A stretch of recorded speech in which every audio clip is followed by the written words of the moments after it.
le monde et bienvenue dans cette nouvelle vidéo où nous allons parler bonnes résolutions à l'aube de la nouvelle année. Dans cette vidéo, je vais vous partager évidemment des astuces pour tenir vos bonnes résolutions, mais on va aussi parler un petit peu de tout ce concept de la pression qu'il y a autour des bonnes résolutions de la nouvelle année, du fait que souvent on ne les tient pas et pourquoi, et finalement vous partager des petites méthodes pour réussir à mettre en place de bonnes habitudes tout au long de l'année. Alors pourquoi on parle de bonnes résolutions à la nouvelle année?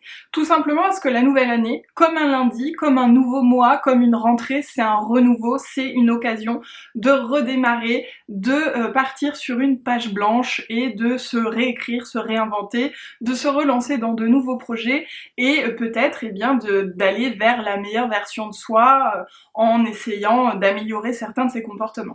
Finalement, les bonnes résolutions de la nouvelle année, c'est pas forcément quelque chose qui doit être pesant ou qui doit être obligatoire non plus, c'est simplement, si on en a envie, une occasion de faire un point sur ses projets passés, sur l'année passée, et puis de voir ce vers quoi on a envie d'aller cette nouvelle année.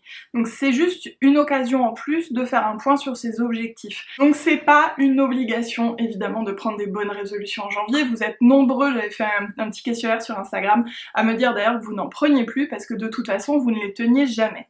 Alors en fait le problème avec les résolutions de la nouvelle année c'est que très souvent on s'en fixe trop ou alors trop grosses et avec des objectifs qui sont finalement inatteignables pour nous à court terme. Parce que très souvent, on se dit c'est la nouvelle année, c'est le moment de commencer, mais on se pose pas la question de est-ce que je suis prêt, est-ce que ça tombe bien en termes de timing pour moi de me lancer dans cette nouvelle habitude. Donc le premier conseil que je peux vous donner, c'est vraiment d'abord de vous dire ok, là, la nouvelle année, est-ce qu'il y a des choses que moi je suis prêt à mettre en place? Est-ce que je le fais pas parce que c'est la nouvelle année, mais en termes de timing, on est bon, je suis prêt et je suis prêt du coup à faire les efforts qu'il faudra pour tenir cette bonne habitude et surtout je m'en sens capable et cet objectif est réalisable. Pour s'assurer qu'un objectif est réalisable, eh bien il faut déjà le mesurer dans la durée. En combien de temps je peux faire ça? Par exemple, arrêter de fumer. Est-ce que c'est quelque chose que je vais réussir à faire du jour au lendemain? Est-ce que il va falloir que je baisse petit à petit ma consommation de cigarettes? Est-ce que je me fixe un objectif toutes les semaines de 1 cigarette en moins? Est-ce que tous les mois j'essaie d'enlever 2 cigarettes? Voilà, il y a plein de niveaux de vitesse différents pour réussir à atteindre ces objectifs. Et donc peut-être que pour certains ça sera demain j'arrête la cigarette parce qu'ils ont besoin de tout arrêter d'un coup et qu'ils s'en sentent capables. Et d'autres peut-être qu'en fait l'arrêt de la cigarette va se faire sur 1 an et tous les mois il y aura une petite baisse progressive. Devant moi, il y a un arc-en-ciel les amis, si ça c'est pas un signe, il est magnifique. Donc, est-ce que vous êtes prêts à mettre en place cette habitude? Est-ce que cette habitude est réalisable? C'est vraiment le point le plus important, je dirais, parce que c'est pour ça que la plupart des personnes n'arrivent pas à tenir leurs bonnes résolutions et finalement finissent par ne plus en prendre, parce que ça tient même pas un mois, au mieux le mois de janvier, et puis après, bon bah voilà, ça tombe aux oubliettes, tout simplement parce que c'est sans doute trop vite pour vous. Il faut vraiment ne pas hésiter à décomposer ces objectifs, que ce soit des habitudes, des choses à mieux faire, à ne pas faire, ou tout simplement des nouveaux projets. Il faut décomposer. Il faut vraiment que ce soit quelque chose qui soit facile en fait au quotidien. Commencer facile. Pour reprendre l'exemple de la cigarette, enlever juste 1 cigarette par semaine déjà. Peut-être que là ça vous semble ridicule, c'est rien du tout. Sauf que si vous le faites toutes les semaines, et ben ça va commencer à descendre au fur et à mesure. Donc n'ayez pas peur de commencer trop petit, trop facile, mais l'important c'est vraiment de continuer sur la durée qui est un élan progressif en fait. Une troisième question à se poser, et finalement ça aurait peut-être été même la première, mais j'ai pas pris de notes en fait pour faire cette vidéo, j'avais simplement envie de vous parler des bonnes habitudes. Donc peut-être la première question à se poser, pourquoi vous avez envie de mettre en place cette bonne habitude, de vous lancer dans ce projet, ou tout simplement de prendre cette résolution? Qu'est-ce qui est le moteur pour vous? Ça c'est hyper important parce que si le pourquoi il est pas assez fort, vous n'allez pas tenir sur la durée. Et surtout si ce n'est pas lié uniquement à vous, vous n'allez pas y arriver. Si vous voulez le faire pour faire plaisir à quelqu'un, si vous voulez le faire parce que vous subissez une certaine pression sociétale, si vous voulez le faire parce que On vous dit que ça serait bien, mais en fait vous avez pas envie. Moi par exemple, je prends encore l'exemple de la cigarette, mais parce que j'étais fumeuse pendant plusieurs années, on me demandait mais tu veux pas arrêter? Je disais non, j'ai pas envie d'arrêter, j'ai envie de continuer à fumer. Je sais que c'est pas bien et tout, mais j'ai pas envie d'arrêter, donc je vais pas arrêter, parce que si moi j'ai pas envie, enfin j'y arriverai pas dans tous les cas. Donc voilà, posez-vous la question de pourquoi vous voulez faire cette chose. Si vous voulez faire du sport, est-ce que c'est parce que vous savez que normalement il faut faire du sport pour être en bonne santé, mais finalement vous n'avez pas envie de le faire pour vous? Et bien à ce moment-là, vous n'allez pas y arriver, vous n'allez pas tenir sur la durée. Si vous vous inscrivez dans une salle de sport en vous disant c'est bon, je suis inscrit, du coup je paye, ça va motiver, etc., ça suffira pas. L'argent, c'est pas un vecteur assez fort pour vous motiver à y aller. Vous allez vous dire oh, j'irai le mois prochain, et puis vous allez même avoir la flemme de vous désinscrire. Donc c'est vraiment le pourquoi qui est le plus important et qui va vous motiver à réaliser cette chose-là sur le long terme. Là, je prends évidemment l'exemple de ma transformation physique. Beaucoup de gens me demandent mais où tu trouves la motivation, comment tu y arrives? C'est dans mon pourquoi. Mon pourquoi est tellement fort, la liberté de faire ce que j'ai envie de faire et de sauter en parachute. Ce pourquoi est si fort, il est tellement pour moi que ça suffit en fait à me motiver sur le long terme.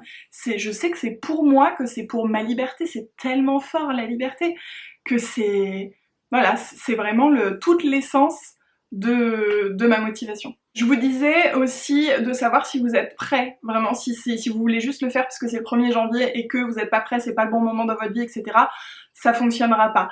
C'est pour ça qu'il y a cette pression en fait des bonnes résolutions du 1er janvier. Parfois on se sent obligé d'en prendre même si on sait qu'on va pas les tenir, parce que tout le monde le fait, parce qu'on va dire alors c'est quoi tes résolutions de la bonne année, et qu'on se sent obligé finalement d'en donner. Mais c'est tout à fait ok de dire là pour l'instant j'en prends pas, je suis pas prête, j'ai plein de choses à gérer, ou enfin voilà, c'est pas le moment, mais quand je le sentirai durant l'année, voilà, je ferai un point et je me lancerai dans ci, ça ou ça, ou voilà, si vous savez que vous avez un projet en tête, mais là actuellement vous pouvez pas pour X ou Y raison, n'hésitez pas à reporter vos bonnes résolutions. En fait, c'est même pas reporter, vous pouvez en prendre toute l'année, vous pouvez, si vous voulez, faire un point tous les mois sur ce que vous avez réussi, ce qui a été compliqué, ce sur quoi vous avez envie d'aller, ce que vous ne voulez plus faire.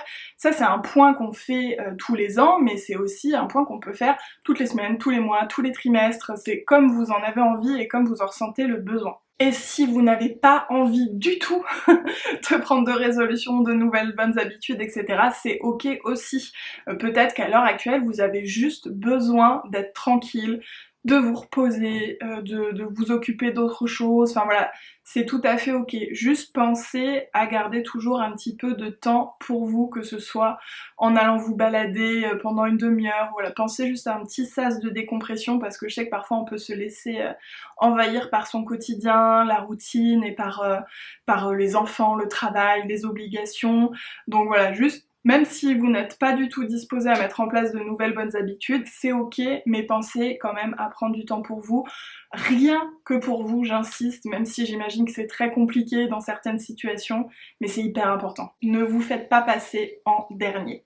Et personnellement, c'est pour ça que moi j'aime les occasions de renouveau comme ça, parce que ça permet de passer du temps avec moi-même et de faire ce point, comme je vous disais, qui apporte beaucoup, à savoir, ok, qu'est-ce que j'ai fait là par exemple l'année passée, tous les projets que j'ai menés, toutes mes réussites, tous mes échecs aussi, parce qu'on en apprend énormément, qu'est-ce que j'ai plus envie d'accepter cette année, qu'est-ce que j'ai plus envie de tolérer, de faire, voilà, qu'est-ce que j'ai envie de laisser à 2021, et là où j'ai envie d'injecter mon temps et mon énergie en 2022 pour me sentir bien, parce que c'est finalement le plus important, c'est de se sentir bien, que vous ayez envie de vous lancer dans un projet, que vous ayez envie de vous mettre au sport, d'arrêter de fumer, peu importe ce que vous avez envie de faire, mais il faut que ce soit pour vous et pour vous sentir bien. Je sais qu'il y a plein de personnes aussi qui n'aiment pas ce terme bonne résolution, ça sous-entend qu'il y a des choses mauvaises qu'on a envie de changer. C'est pas forcément mauvais et le changement n'est pas forcément négatif, il y a des choses qu'on a peut-être juste envie de laisser derrière soi,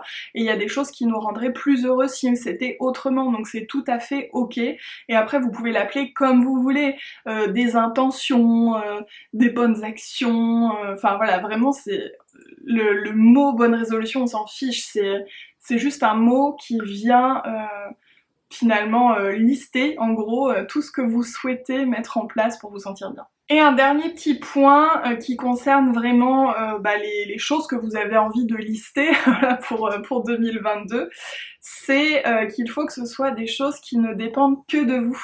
Et on en revient un petit peu au point sur le fait qu'il faut que ce soit réalisable. Par exemple, si vous mettez sur la liste « Je souhaite que mon chéri soit plus attentionné », ça ne marchera pas, puisque c'est pas quelque chose qui vient de vous, c'est quelque chose qui vient de l'autre. Donc toutes vos bonnes résolutions, toutes vos intentions, tous vos projets, tout ça, il faut que ce soit des choses qui dépendent de vous, de vos actions. Alors évidemment, après il y a plein de comment dire, je trouve pas le mot, de phénomènes extérieurs, voilà, qui entrent en jeu, mais la base en fait, il faut que ce soit vous qui ayez le pouvoir d'action pour que vous y arriviez. Par exemple, il y a une personne qui m'a dit « Moi j'aimerais être plus ponctuelle ». Ça c'est quelque chose qui dépend que de vous, mais qui va être super difficile à changer parce que c'est une habitude qui est là depuis très longtemps. Donc je reprends le schéma, commencez petit à petit. Arriver peut-être, avant c'était un quart d'heure en retard, et ben 10 minutes en retard, et ensuite 5 minutes en retard, voilà, faites petit à petit. Ça dépend de vous. Il y a plein de choses qui dépendent de vous, puis il y en a qui sont un petit peu des deux, entre guillemets, comme par exemple si en bonne résolution vous voulez une augmentation, vous allez peut-être travailler plus, mieux, et puis peut-être tout simplement que vous allez la demander, cette augmentation, et vous n'allez pas attendre qu'elle tombe, voilà. Ceci dit, la décision finale ne vous appartient pas, puisqu'elle est dans les mains d'une autre personne. Donc, voilà, faites attention à essayer de lister des choses qui dépendent de vous, tout simplement, parce que ça sera beaucoup plus facile de les réaliser. En termes de quantité de bonnes résolutions, intentions, ce que vous voulez, évidemment évitez d'en prendre trop, puisque vous allez avoir du mal à vous concentrer sur chacune. Voilà, si vous prenez 10 bonnes résolutions, il y a de fortes chances que tout ne fonctionne pas.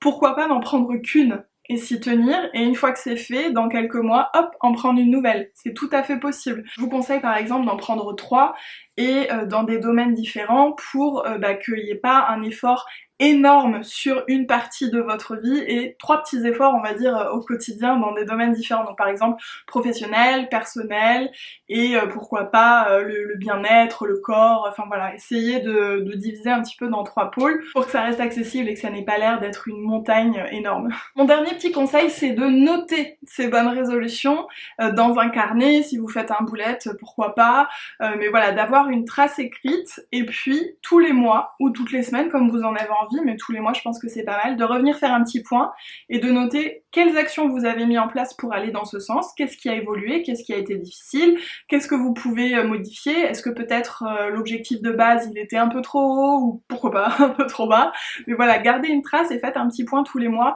pour voir ce que vous avez réussi à faire en fait, et vous rendre compte que vous avancez, que même si vous n'êtes pas au but, à l'heure actuelle, vous êtes dans le bon sens, et ça motive énormément. Je finirai cette vidéo du coup en vous invitant à faire ce petit point sur l'année passée et l'année à venir, même si vous ne placez pas de résolution, juste savoir où on en est, ce qu'on a réussi, etc. Ça fait vraiment du bien, donc je vous invite à le faire, et puis à le noter, comme ça tous les ans vous pouvez voir un petit peu le bilan de l'année, voir toute votre évolution quoi, c'est incroyable, on oublie en fait, on oublie énormément toutes ces petites victoires du quotidien, toutes ces réussites et tout ce qu'on apprend, on a tendance à oublier, donc je trouve que c'est top de les laisser de manière écrite, pourquoi pas dans un petit carnet bilan de l'année, mais voilà, je vous invite à faire ça si vous avez envie de le faire, si vous avez d'autres idées, n'hésitez pas à les partager dans les commentaires. D'ailleurs je vous invite à consulter ma vidéo sur le carnet bien-être qui prend 5 minutes par jour, ça peut être très cool d'ajouter cette page de l'année dans ce carnet. Et du coup comme on ne se revoit pas, eh bien je vous souhaite une très belle année, vraiment je vous souhaite de vous épanouir dans tous les domaines de votre vie, je vous souhaite que vos projets se réalisent et je vous souhaite voilà, d'aller de plus en plus vers le bonheur, de réussir à faire la part des choses et de réussir à cultiver votre bonheur intérieur parce que c'est le plus important, vous êtes la personne la plus importante de votre vie, oui même si vous êtes maman, parce que si vous êtes malheureuse vos enfants seront malheureux, donc vraiment faites-vous passer en premier en termes de bien-être, c'est hyper important, accordez-vous du temps. Et puis voilà, sur ce je vous fais des gros bisous et puis je vous dis à la prochaine. Non j'ai pas fait la blague mais j'ai failli.